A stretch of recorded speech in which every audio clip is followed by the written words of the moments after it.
from Cool Studios. This is koolNews Early Edition.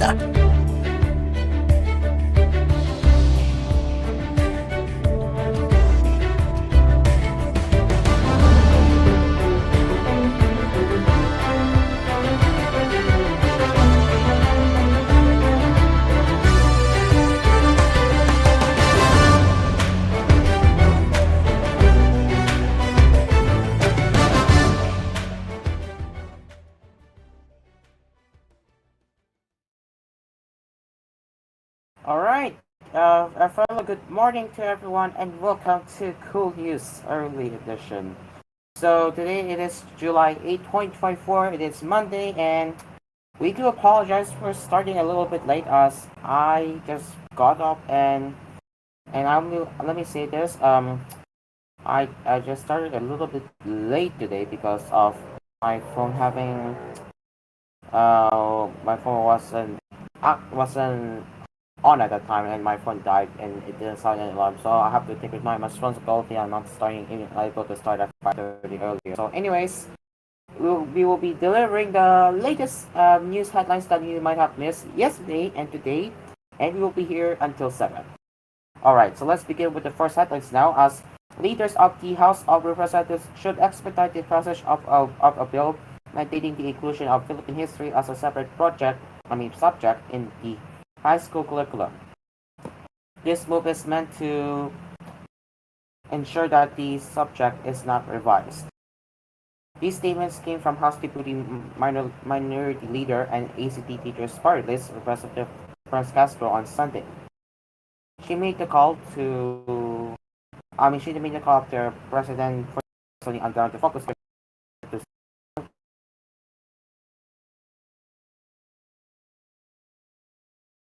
Marcos Jr.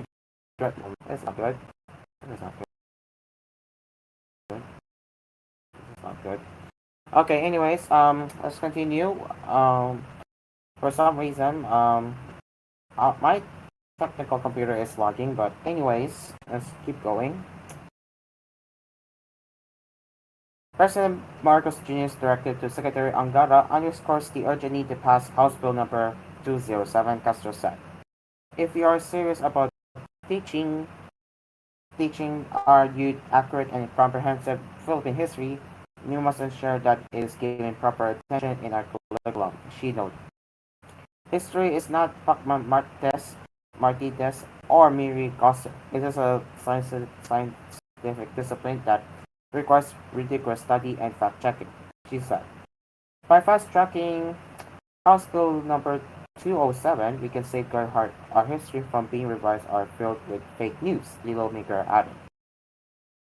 The lawmaker likewise pointed out recent alleged attempts to distort the country's historical narratives, especially during the term of the current chief executive's father, former President Marcos Sr. This bill is crucial in ensuring that our students learn the truth about our past and understand its implications for our present and future, Castro said. We urge the House leadership to prioritize this bill, she asked the House leadership. It's not just about fulfilling a presidential directive.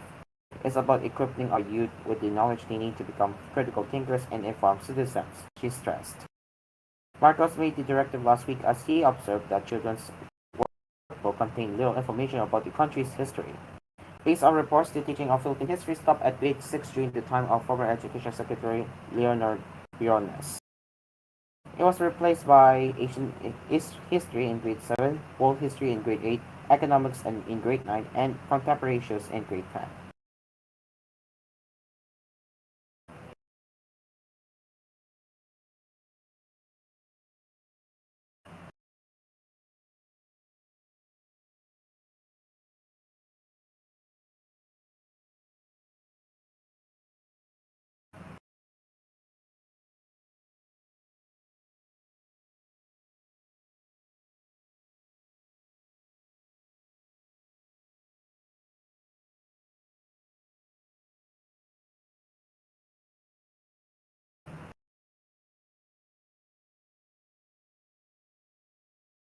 The Israeli embassy in the Philippines expressed condolence to the families of Mudia ng Pilipinas Pampanga 2024 candidate Geneva Lopez and her Israeli boyfriend Ishe Cohen, whose remains were discovered in Tarlac on Saturday morning. In a statement on Sunday, the embassy thanked the country's law enforcement agencies for their efforts to locate the couple, who went missing last June 21. The Embassy of Israel in Manila is deeply saddened by the tragic discovery of the cadavers of Israeli citizens Shea Cohen and his partner Geneva Sarita Lopez in Barangay Santa Lucia, Capas, Tarlac. Our heartfelt condolences go out to their families during this incredibly difficult time, it said. We extend our gratitude to the Philippine authorities for their relentless efforts in investigating and locating the couple. We are confident that the authorities will truly investigate this tragic incident and bring those responsible to justice. It added. According to the embassy, they have already coordinated with Cohen's family and will assist them in returning his remains to Israel. Our thoughts and prayers are with the families of Tichak Cohen and Geneva Sarita Lopez. May their families be a blessing, it said. Based on reports, the two met with a middleman at Interlock to check out 24 hectare agricultural land they had intended to buy. They were last seen around 2 p.m. on June 21 while the gray Nissan Terra sports utility vehicle was found burning along the Capas Sancho Road in Cristo Rey village at 2:36 a.m. on June 22. Police said they were also investigating certain persons of interest, including the middleman, who was later identified as a former police officer previously serving at the Angeles City Police Station.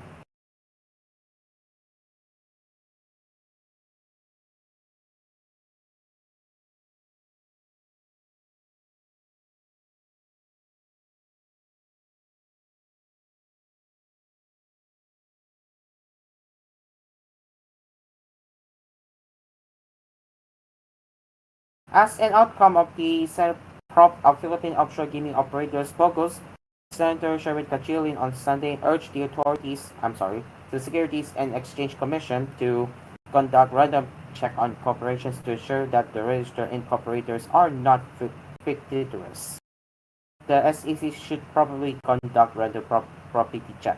I know are a lot of corporations, and I know that because of the ease of doing business policy, they were not able to check on them one by one. But maybe it's good to do it even at random validation post incorporation so we would know the truth, he said in a radio interview. He cited the case of several individuals registered as incorporators of the rated Pogo in Pampan Tarlac who turned out to be market vendors and call center agents. Also in Pampan, we saw that the names Winnie Lin and Winnie Yi were used as incorporators. Two names were used in the corporation when we know that it's just one person. Maybe there are also other similar cases where incorporation papers were used to make it appear that their business was legitimate, but the names were either similar or bogus, Kochilin said. It's very easy to incorporate our companies. Just give names, address, you already have a corporation. Just present your deposit as a capital. For the authenticity of the incorporators, that's where the loopholes are. Some were providing fake names or names of those who do not have anything to do with the company, he said. Meanwhile, Kajilian said the Senate may issue an arrest warrant against Bamba Mayor Alice Guo if she fails to attend their hearing again on July 10. Guo did not show up in the June 26 inquiry of the Senate Committee on Women, apparently because she was sick and stressed, according to her lawyer. She will be cited in contempt and an arrest warrant may be issued in order to bring her to the Senate. The Senate has power to issue an arrest warrant in order for her to face the senators. The senator said when asked what will happen to Guo, what will happen if Guo skipped the inquiry on Wednesday.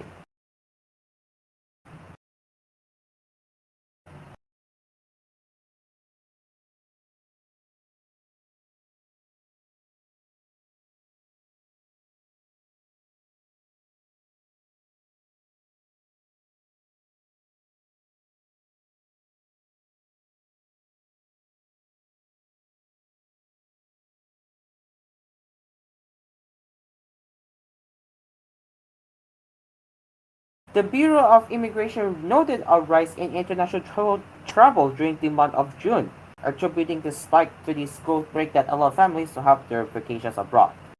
In April, we only saw an average of around 32,000 passengers a day, but in June that number rose to around 36,000.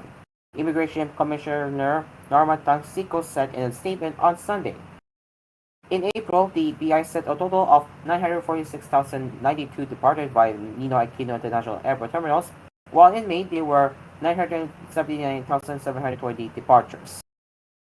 For the month of June, the Bureau recorded 1,072,651 international departures and anticipates it to rise or remain high in July. Revenge travel is real and it's still very much evident. After the pandemic, a lot of people are itching to travel. After the end of classes, a lot of families saw the opportunity to take their vacations, Mexico said. The immigration chief advised international travelers to arrive early and check in at least 3 hours before the flights to have ample time for airport procedures. We are ensuring that our counters are fully manned and our officers are working doubly hard to process everyone in a timely manner, Tansico said. The spike in outbound travel was reported after the Department of Tourism announced in April that over 2 million international visitors arrived in the country during the first quarter, with South Koreans topping the list of inbound arrivals.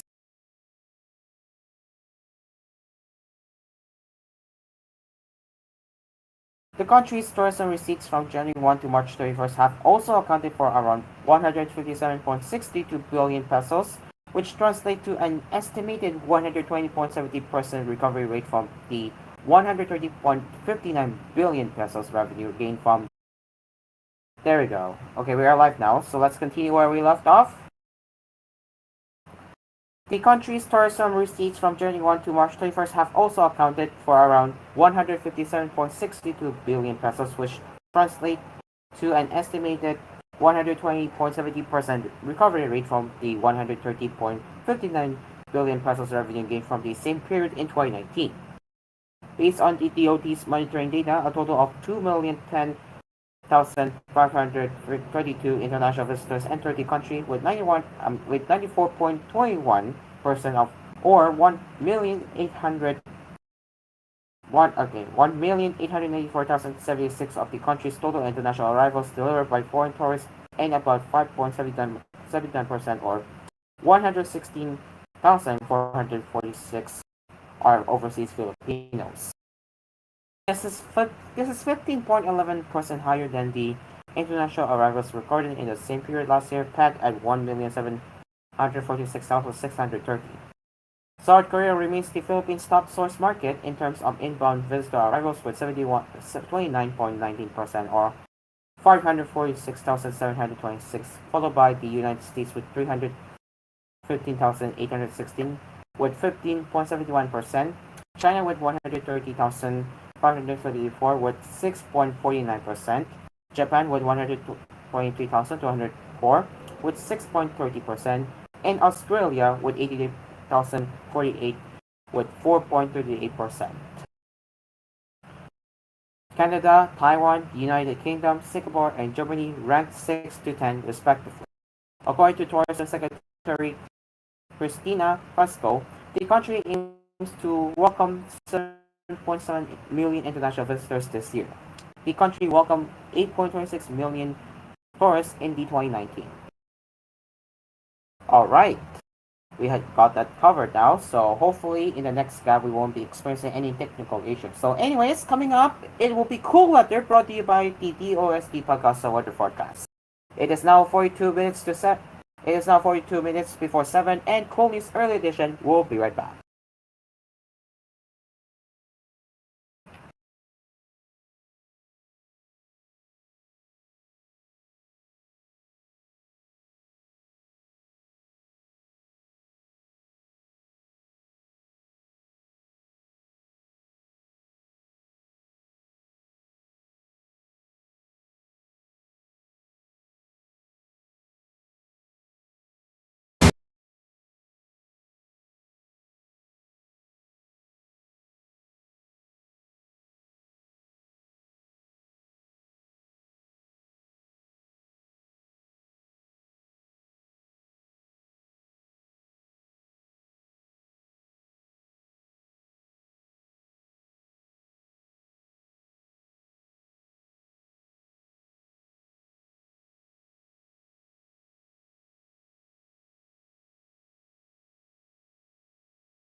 All right, welcome back to Cool News. Welcome back to Cool News Early Edition.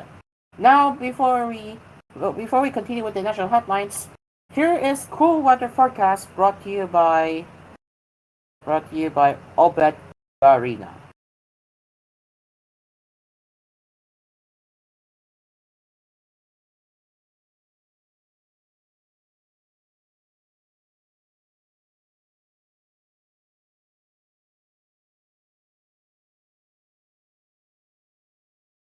Okay. All right, so yeah, now it is time for cool weather forecast.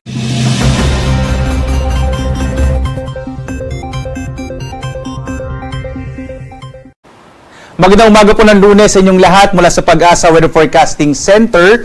Narito ang lagay ng ating panahon ngayong July 8, 2024. Sa ating latest satellite images, makikita natin, hindi na masyado nakaka-apekto ang Intertropical Convergence Zone or ITCZ. Base sa monitoring natin, nandito na siya sa may southern part ng Philippine Area of Responsibility. At ang prevailing weather system ngayon sa ating bansa ay yung easterlies. O ito yung hangin nagmumula dito sa may silangang bahagi ng ating bansa sa may karagatang Pasipiko. At ito magdadala ng mas malaking tsansa ng mga pag-ulan, partikular na sa may silangang bahagi ng ating bansa. Ito yung area ng Isabela, Cagayan, area din ng Aurora, Quezon, Bicol Region, Eastern Visayas at Caraga at Davao. So ito yung mga nasa may nakaharap po dito sa may silangang bahagi ng ating kapuluan. Sa ngayon nga, base rin sa ating mga latest satellite images, wala tayong minomonitor na anumang tropical cyclone, wala tayong bagyo, wala rin tayong low pressure area na inaasahan na mabubuo o papasok sa loob ng Philippine Air Responsibility at least in the next 2 to 3 days. At kaya asahan lang natin yung mga thunderstorms sa hapon at hanggang sa gabi, kaya mainam, magdala pa rin tayo ng mga pananggalang sa ulan. Pwede rin medyo mainit pa rin yung tanghali natin dito sa malaking bahagi ng ating bansa. At dito nga sa Luzon, makikita natin ng malaking tsansa ng mga isolated o pulupulong pag-ulan, pagkidlat, pagkulog, lalo na sa hapon hanggang sa gabi, habang posibleng medyo mainit pa rin yung ating temperatura. Agwat ang temperatura sa Lawag, 24 to 33 degrees Celsius. Sa Tuguegarao, aabot pa na hanggang 34 degrees Celsius ng maximum temperature. Sa Baguio, 18 to 25 degrees Celsius. Sa Kamaynilaan, 25 to 33 degrees Celsius. Sa Tagaytay naman, 23 to 31 degrees Celsius. Habang sa Legazpi City, sa bahagi ng Bicol Region, 25 to 32 degrees Celsius. Dumako tayo sa Palawan, Visayas at Mindanao. Dito sa Palawan, inaasahan pa rin natin ang mga isolated rain showers and thunderstorms. Agwat ang temperatura natin dito sa may bahagi ng Kalayaan Islands sa 25 to 32 degrees Celsius. Sa Puerto Princesa, 26 to 32 degrees Celsius. Sa Kabisayaan naman, mga pulupulong pag-ulan, pagkilat, pagkulog ang maranasan. Mas malaking tsansa ng mga pag-ulan sa may Eastern Visayas, sa area ng Leyte, Samar, kasama yung Biliran. Ang agwat ang temperatura sa Iloilo, 24 to 32 degrees Celsius. Sa Cebu naman, 27 to 31 degrees Celsius. At sa area ng Tacloban, 26 to 31 degrees Celsius. Malaking bahagi rin ng Mindanao ay makararanas ng mga pulupulong pag-ulan, pagkidlat, pagkulog dulot ng mga localized thunderstorms. Agwat ang temperatura natin sa Zamboanga City, nasa 25 to 34 degrees Celsius. Sa Cagayan de Oro naman, sa Northern Mindanao, nasa 24 to 31 degrees Celsius. Habang sa Davao, Metro Davao po natin ay 24 to 33 degrees Celsius. Samantala, wala pa rin tayong nakataas na gale warning kaya sa mga kababayan natin na maglalakbay sa ating mga karagatan na iligtas naman pumalaot ng mga sakyang pandagat at yung mga malilitang mga bangka sa mga baybayin ng ating bansa. Samantala, ang araw natin, sisikat mamayang 5:33 na umaga at lulubog, ganap na 6:30 ng gabi. At sundan pa rin sa ating iba't ibang mga social media platforms sa X, Facebook, YouTube, gaya din sa ating website pag-asa.doc.gov.ph. Papalabas tayo ng mga thunderstorm advisories, rainfall information, mga heavy rainfall warning para malaman nyo kung posibleng magkaroon ng mga thunderstorms sa inyong mga lugar, gaano kalakas at gaano katagal. At live na nagbibigay update mula dito sa Pag-asa Weather Forecasting Center. Ako naman si Obet Badrina. Maghanda tayo lagi para sa ligtas na Pilipinas. Maraming salamat po sa inyong pagsubaybay.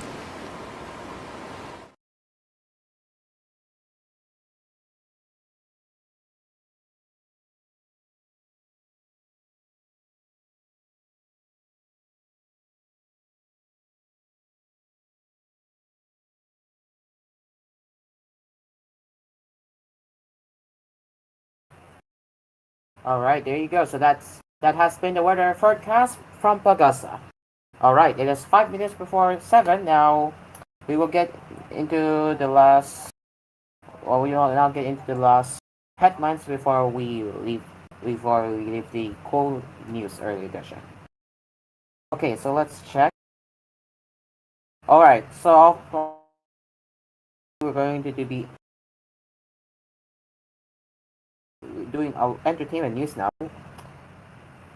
So let's go with the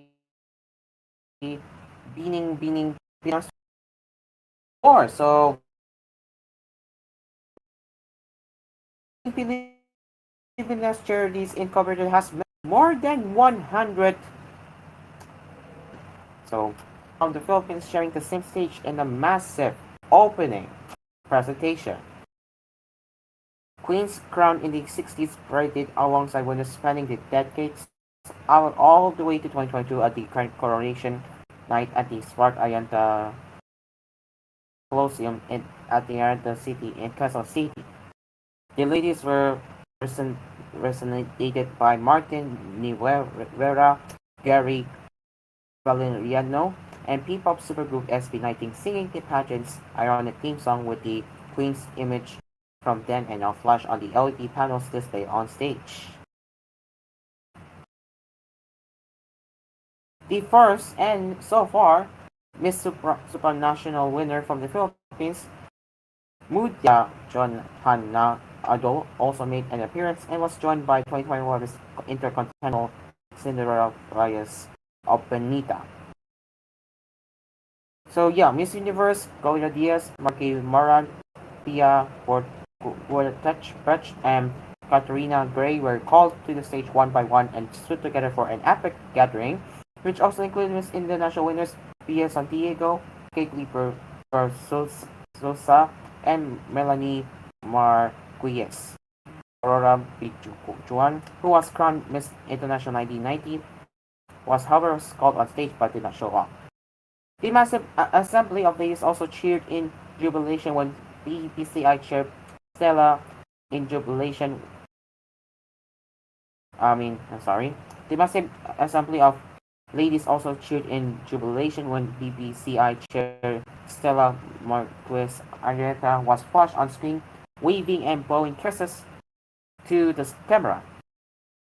The epic reunion of Bining Pilipinas Queens was followed by the parade of the 40 candidates this year, who were all wearing silver dresses with sky-high silks.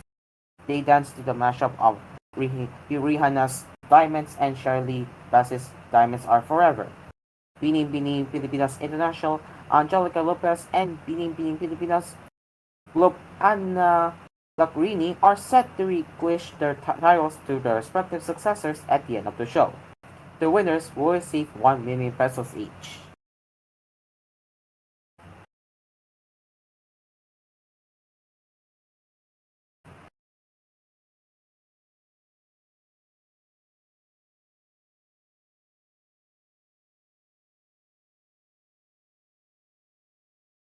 And now, finally, in international headlines, a Hamas official said Sunday the Palestinian Islamic group was ready to discuss a hostage release deal with Israel even without a complete ceasefire in the Gaza Strip.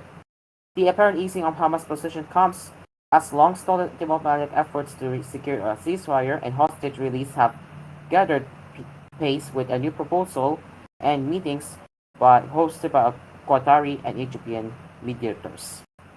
Hamas had previously reported that Israel agreed to a complete and permanent ceasefire, the top official told AFP as the war entered its 10th month. But mediators have offered assurance that as long as the negotiations continue, the ceasefire will continue, said the official, speaking on condition of anonymity. Israel, which vowed to destroy Hamas in response to the group's October 7 attack that sparked the war, has repeatedly rejected demands for a permanent ceasefire.